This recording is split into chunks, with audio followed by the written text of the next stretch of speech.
The reading is from Luke chapter 24, verses 1 through 12, and is on page 860 of your Pew Bible. But on the first day of the week, at early dawn, they came to the tomb, taking the spices that they had prepared. They found the stone rolled away from the tomb, but when they went in, they did not find the body.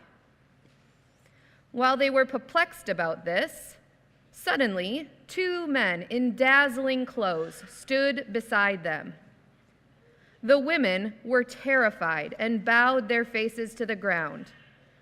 But the men said to them, "Why do you look for the living among the dead?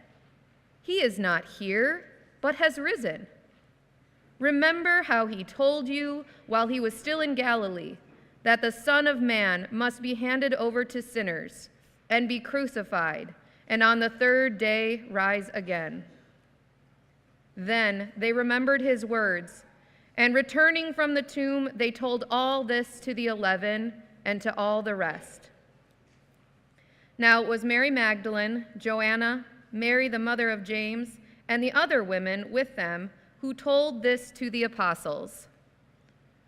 But these words seemed to them an idle tale, and they did not believe them. But Peter got up and ran to the tomb, stooping and looking in. He saw the linen cloths by themselves. Then he went home, amazed at what had happened. Word of God, word of life. Thanks be to God. If you've ever been on the Elroy Sparta biking trail, you know the highlights are the tunnels. 3 old tunnels, big enough for the trains that used to go through them 100 years ago. The longest one is 3/4 of a mile. My family biked part of that trail in August of 2020, which, if you know us and how almost never we ride bicycles, that all 5 of us piled into our beast of a minivan to pedal uphill for miles so that we could enter a wet, dark tunnel. That sounded fun at the time, I think explains the pandemic in a nutshell. My legs still hurt. I got to admit, though, the tunnels are pretty amazing. The longest is so long that when you enter, you really can't see the light at the end of the tunnel. The further you go in, the darker it gets. The light behind you becomes fainter and fainter, shrinking when you look over your shoulder from what seems like, the size of a train to a car to a basketball, and eventually the light seems like the width of a pencil while you proceed further in to darkness. It's the perfect visual metaphor for where Simon Peter may have found himself in life just before he met Jesus. It may have been pretty dark for Peter at that moment. We can't know this to be historically factual, but there is a tradition in the church that says Peter was a widower. This idea mostly comes from when Jesus came to Simon's house and famously healed Peter's mother-in-law of a fever. And when he did, she got up and started to serve them right away. No mention of Peter's wife, which is why many assume she had died. It's also possible that Peter is among the oldest of the disciples. Again, the Bible never says that, but he's the first to be named in Luke's list of disciples, for example. He's given a leadership role repeatedly. So it may be that Peter is a guy whose life has found its way into the darkness of grief at an age when he had hoped to be raising a family. And then we come upon this next story, because soon after that healing of his mother-in-law, Luke tells the story of the great catch. A crowd was pressing in on Jesus beside the Sea of Galilee. Jesus saw a bunch of fishermen washing their nets from a very unproductive, long, frustrating night. I wonder if empty nets might have been a good description of Peter's life at that moment. Wonder if he might have been in such darkness that he couldn't really see even a pinprick of light on either end of his tunnel of life. That's when Jesus encounters Peter.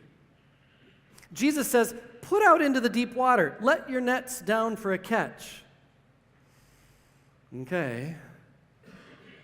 And that's when it happens. There's so many fish that their nets are beginning to break. Their boats are almost overwhelmed. But Peter does not react as though he's won the lottery. He understands this isn't about the fish. This is about Jesus. And this is about himself. Peter falls down at the knees of Jesus and says, "Go away from me, Lord, for I am a sinful man." Like whatever darkness Peter was in, it made him certain that he was unworthy of whatever Jesus was doing here, of any attention from Jesus. You got the wrong guy. You don't want me. Go away from me, Lord. Have you ever had someone include you or show you mercy or show you kindness and you genuinely believed, I don't deserve this? Look, some of us self-sabotage gifts in our lives, a relationship, a job, an opportunity that presents itself. Like Jesus has presented himself to Peter in this great catch, and Peter's like, "Go away from me, Lord, because I can tell who you are, and I know who I am. You don't want me." To which Jesus says, "Do not be afraid." And that's when Peter boldly left everything and followed him. As for not being afraid, to be continued. I wonder, though, if the light at the end of the tunnel was starting to grow from this point on for Peter. Because over the coming days and months, Peter gets to witness the most amazing things. Jairus, a leader of the synagogue, has a 12-year-old daughter who's dying. And by the time Jesus arrives, she's dead. Into as sad a room as any of us can imagine. Jesus brings Peter, John, and James, along with Jairus and his wife, and they're wailing and weeping. And Jesus says, "Oh, do not weep, for she is not dead, but sleeping." And then Luke tells us they laughed at him because they know she's dead. But Jesus took her by the hand and called out. He said, "Child, get up." And she got up at once, we're told. Not long after that, 5,000 and many more were fed by Jesus with just 5 loaves and 2 fish.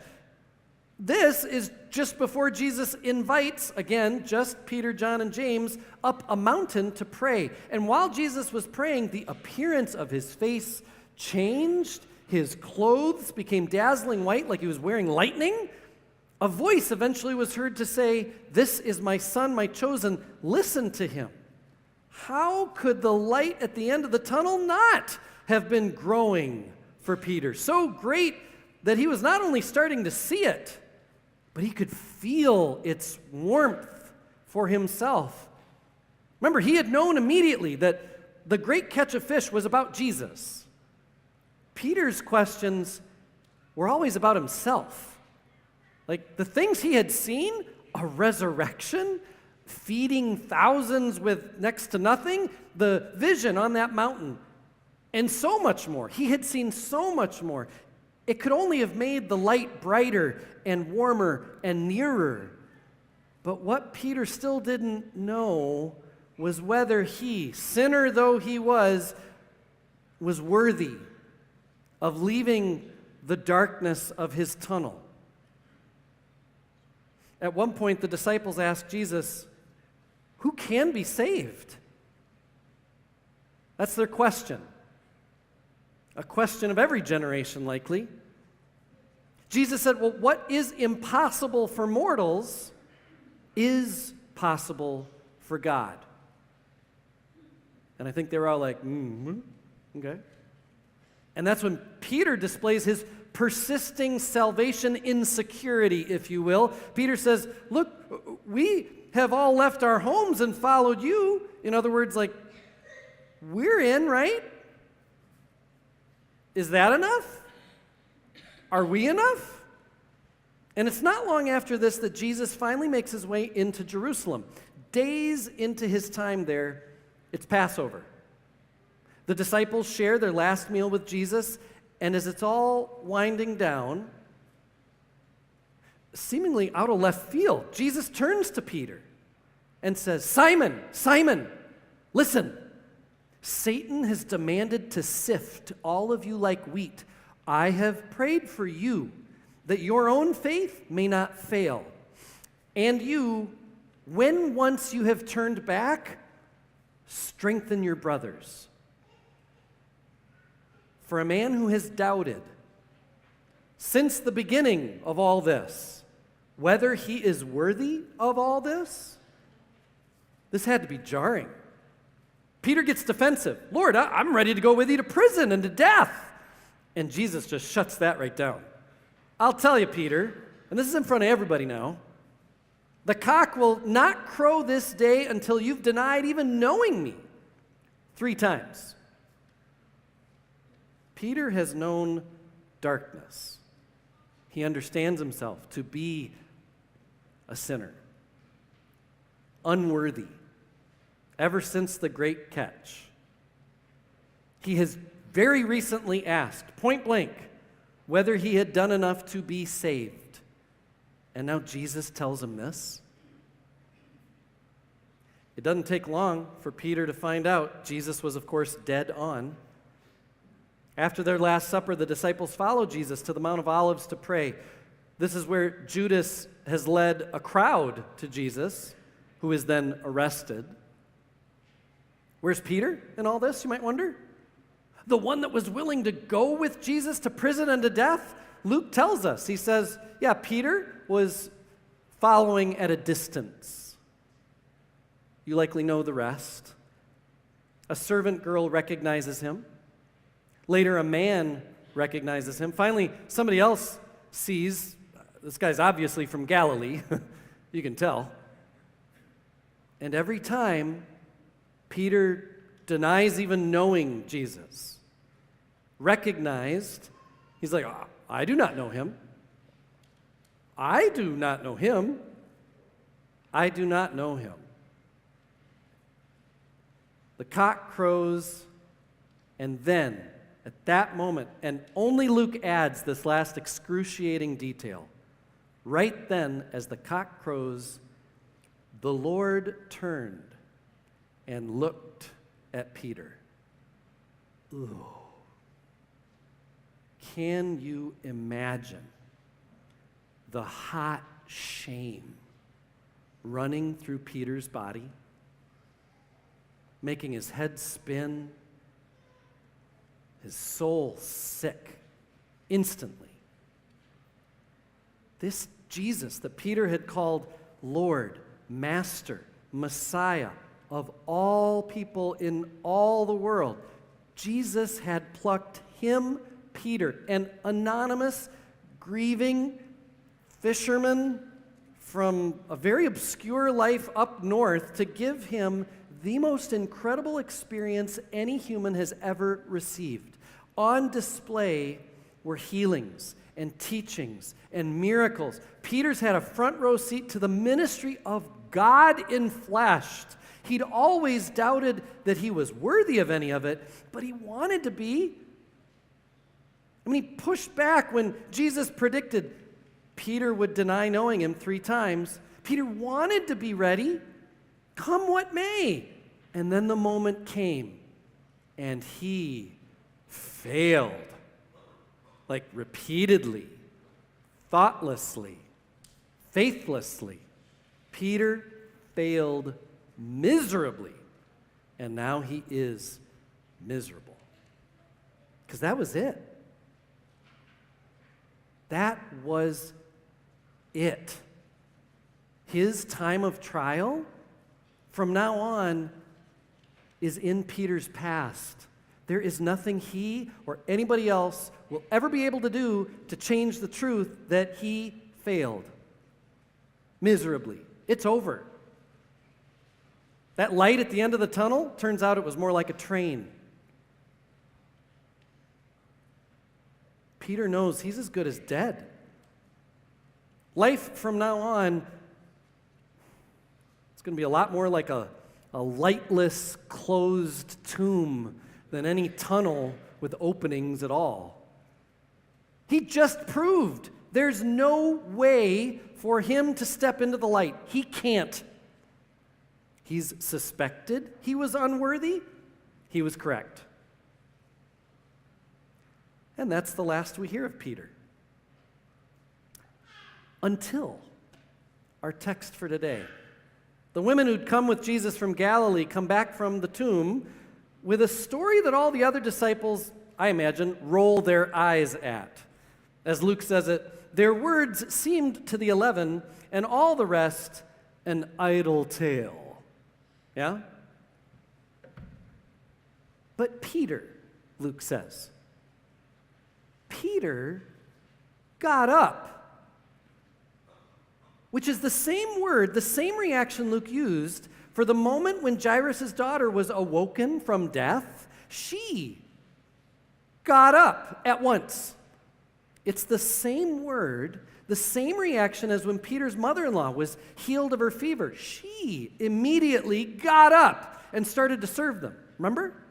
It's the same word, the same reaction as when Jesus walks up to Levi, a tax collector, living his own kind of living death, you could say, miserable existence. And Jesus says to Levi, "Follow me." Well, guess what Levi did? Levi got up. He left everything and he followed Jesus.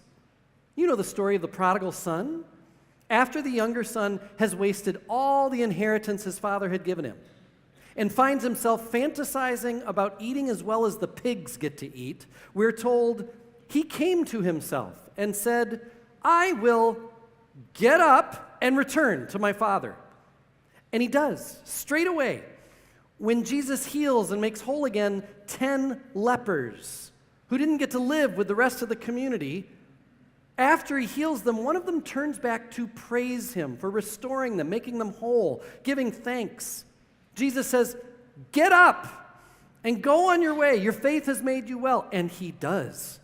More than a dozen times in Luke's gospel, it's the same word, the same reaction. He or she or they have been sick or miserable, or they have been ashamed and ostracized. And then Jesus enters into their darkness, bringing his light and life, and every time he or she or they got up and went and did, because they had just been graced.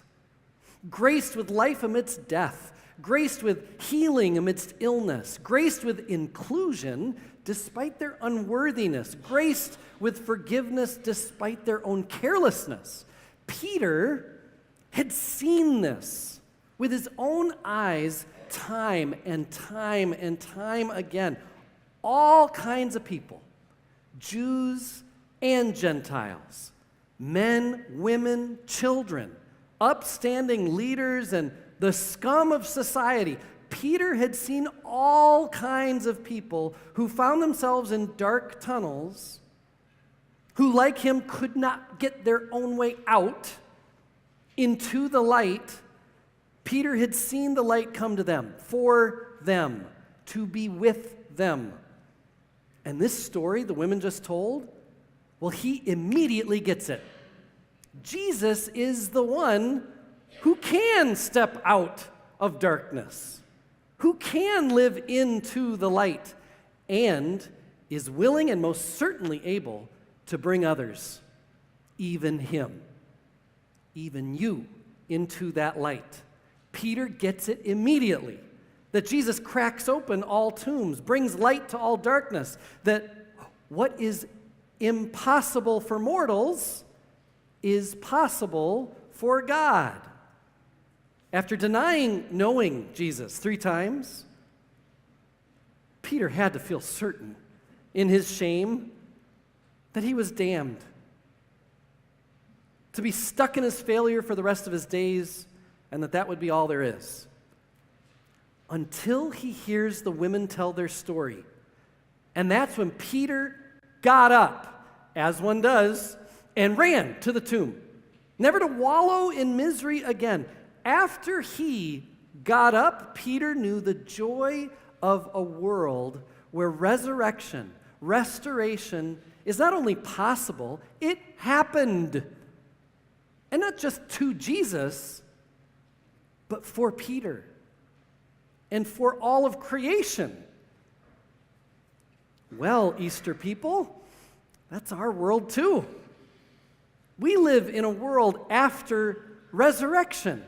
Despite all that is breaking or broken around us, despite how obvious it is that, yes, things fall apart, despite so much that is terribly typical, people of faith know there's more than all that.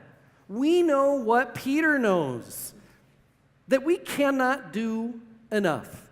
We cannot be enough to get out of our dark tunnel on our own, but that the resurrected Jesus has nothing, not even death, to keep him from bringing us into his light and life. Peter's passage from closed tomb dying to life lived out in the open, in the light and love of God. Peter's passage is our good news. Good news which moves us to get up and go and do and welcome all and build community and serve our neighbors and be generous and be the church for a world that needs God's light. He is risen. He is risen indeed. Thanks be to God. So get up to sing.